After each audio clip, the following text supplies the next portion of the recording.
One of the most common brushes that you'll be using is the Move brush. It grabs parts of your model and pulls them around like they were made of rubber. Let's open up the demo dog. And to demonstrate, let's switch to the Move brush. So I'm going to go up here into Standard and let's actually hit M so we isolate all the brushes that begin with M. So here's Move down here. Let's pick this one. If you want to know the keyboard shortcut, that's BMB. So very simply, the Move brush moves parts of the model. Let's just click and drag to see the effect. I'll just zoom in a little bit here. So you can see you can just move things around, just grab them and pull them. The size of the brush is crucial here because the bigger the brush, the more gets moved, and the smaller the brush, the smaller the part of the model that gets moved. So let's make this really big.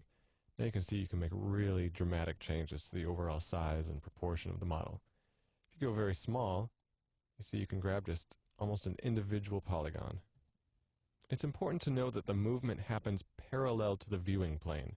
So be aware that when you think you're pulling straight out to the side, you might be pulling at an angle instead. Let me show you what I mean. I'm going to make the brush a little bit bigger here to make this more obvious. Let's say you want to pull out the sides of the dog. So you think you might be pulling straight out to the side. But if you look at it from the top, you can see it's actually at an angle. So you just want to be careful. When you think you're pulling out to the side, you might actually be pulling at an angle. There's a few different types of Move brushes, but the one I use most is Move Topological. Now let's open this up. Let's go to Move and hit M, and let's see, Move Topological. Its shortcut is BMG. Now to demonstrate, I'm going to go into the mouth area of this dog.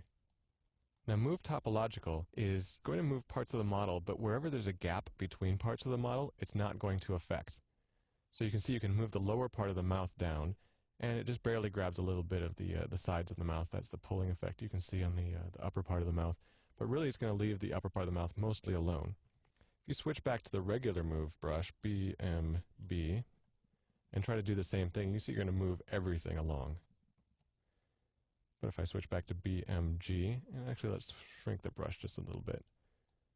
Okay, so now we get a nice clean movement where the upper part of the mouth is not affected at all because there's a gap between the lower jaw and the upper jaw. Move is one of the most commonly used brushes. Take advantage of it regularly to reposition, reshape, and refine your model structure. Just be careful because moving a model out too far can stretch out polygons, and that makes them difficult to work with. So if I were to just increase the size of the brush and then pull this out really far, you can see you're stretching polygons, and that can cause problems later on. So you don't want to stretch out polygons too far. But for small adjustments, Move works great.